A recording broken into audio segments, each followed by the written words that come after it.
రాష్ట్రం తెచ్చుకున్నాక పరిపాలన సౌలభ్యంగా ఉండాలని, ప్రభుత్వం ప్రజలకు అందుబాటులో ఉండాలని, దాదాపు 35 లక్షల పైన ఉన్న ఉమ్మడి జిల్లాలని శాస్త్రీయంగా అనేక రకాలుగా ఆలోచన చేసి గిరిజన ప్రాంతాలను, పారిశ్రామిక ప్రాంతాలను, అభివృద్ధి చెందాల్సిన ప్రాంతాలను, తర్వాత రక్షణకు సంబంధించి పక్క రాష్ట్రాలతో ఇబ్బంది ఉన్న పరిస్థితులను అన్నిటి దృష్టిలో ఉంచుకొని ప్రజల విజ్ఞప్తి డిమాండ్ మేరకి కొత్త జిల్లాల ఏర్పాటు అనేది చేయడం జరిగింది అధ్యక్ష. మొన్న జరిగిన ఎన్నికల తర్వాత గౌరవ ముఖ్యమంత్రి గారు ఈ జిల్లాలను కుదిస్తాం, ఇవి శాస్త్రీయంగా జరపలేదు, పునర్వ్యవస్థీకరణ చేస్తామని చెప్పని అన్నారు అధ్యక్ష. అది విపరీతంగా సోషల్ మీడియాలో సర్క్యులేట్ అవుతుంది. మరి పొంగులేటి శ్రీనివాసరెడ్డి గారు రెవెన్యూ శాఖ మంత్రి గారు, మా జిల్లా ఇన్ఛార్జ్ కూడా, మా జిల్లా ఉమ్మడి జిల్లా చాలా పెద్దగా ఉండే అధ్యక్ష, 6 జిల్లాలు చేయడం జరిగింది. ముఖ్యంగా మా మహబూబాబాద్ జిల్లా గిరిజన జిల్లా అధ్యక్ష. కొత్త జిల్లా ఏర్పడ్డాక కలెక్టర్ కార్యాలయం కట్టుకోవడం, ఎస్పీ కార్యాలయం కట్టుకోవడం, అన్ని కార్యాలయాలు కూడా కలెక్టర్ కార్యాలయాల్లో సమీకృత భవనంగా ఉండడం, ఒకే చోట ఉండడం, ఒక మెడికల్ కళాశాల రావడం, ఇంజనీరింగ్ కళాశాల రావడం, వ్యవసాయ పాలిటెక్నిక్ కళాశాల రావడం, అనేక రెసిడెన్షియల్ కళాశాలలు రావడం, జిల్లా కూడా రోడ్ల యొక్క విస్తీర్ణం పెరగడం, సెంట్రల్ లైటింగ్ రావడం, వైభవపేతంగా మా మహబూబాబాద్ వెనుకబడిన జిల్లా ఉంది అధ్యక్ష. కేవలం 40,000 మంది జనాభా ఉన్న అధ్యక్ష, ఇప్పుడు 1,20,000 మంది పైగా జనాభా ఉంది. విపరీతమైన ఫ్లోటింగ్ ఉంది. హోటల్స్, షోరూమ్స్, వ్యాపారాలు అనేకమైన వచ్చినాయి అధ్యక్ష. అంటే భయం అధ్యక్ష, ఇంత బ్రహ్మాండంగా అభివృద్ధి చెందుతున్న జిల్లాలని నేను చెప్పే అధ్యక్ష, కొత్త జిల్లాలు అయినాక ఇంత పురోభివృద్ధి చెందింది, మీరు రాయి పడేసిండ్రు పునర్వ్యవస్థీకరిస్తారని అంటారు అధ్యక్ష. మరి అది స్పష్టంగా సభలో ప్రకటించాలని ఉన్నది లేదు, పోయిందంటే ప్రజలకు అర్థం కాదు అధ్యక్ష. మా సీతక్క గారిది కూడా ఒకటే నియోజకవర్గం ఉంది.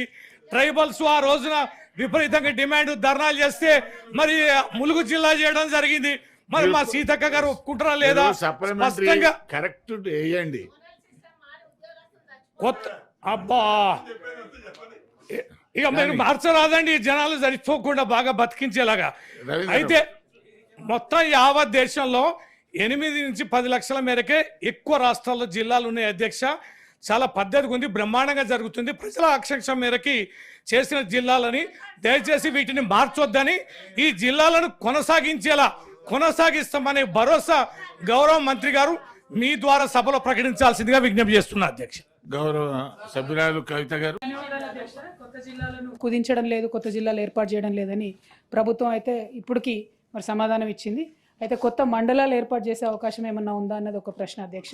రెండవది, మమ్మల్ని మీరు ఇదివరకు చాలా విమర్శ చేసిన విషయం ఏంటంటే, మీరు కేంద్ర ప్రభుత్వంతో సఖ్యతతో లేరు కాబట్టి మీరు ఎక్కువ నిధులు తెచ్చుకోలేకపోతా ఉన్నారని మమ్మల్ని విమర్శ చేశారు అధ్యక్ష.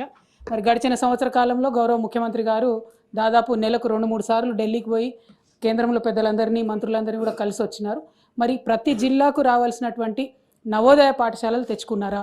లెఫ్ట్ వింగ్ ఎక్స్ట్రీమిస్ట్ జిల్లాల కింద మన జిల్లాలు చాలా ఎక్కువ ఉన్నాయి, వాటిని ఎన్నింటినీ రికగ్నైజ్ చేసినారు. మూడోది అధ్యక్ష, మరి ముఖ్యమైనటువంటి విషయం, బ్యాక్వర్డ్ గ్రాంట్స్ ఏదైతే ఉంటాయో అవి వచ్చినాయా రాలేదా? అవి దాదాపు 1,800 కోట్లు పెండింగ్ ఉన్నాయి. మరి ఇన్నిసార్లు పోతా ఉన్నారు, ఇంత సఖ్యత మెయింటైన్ చేస్తూ ఉన్నారు మీరు, ప్రధానమంత్రి దగ్గర నుంచి మొదలు పెడితే ప్రతి ఒక్కరితోని ఎక్స్ట్రా అడిషనల్ నిధులు ఏం తీసుకొచ్చినారు అనేటటువంటిది ప్రశ్న అధ్యక్ష. ఇందాకటిది నేను మీరు అన్నారు అధ్యక్ష, నెక్స్ట్ క్వశ్చన్ మీదే దాంట్లో అడగండి అని చెప్పి గౌరవ పొన్నం ప్రభాకర్ అన్న వెళ్ళిపోయినారు. కానీ ఆయన మాట్లాడుకుంటూ ఒక మాట అన్నారు అధ్యక్ష, మేము చనిపోలేదు పిల్లలు అది ఇది అని చెప్పడం జరిగినారు అధ్యక్ష. 53 మంది పిల్లలు చనిపోయినారు అనేటటువంటిది వాస్తవం అధ్యక్ష.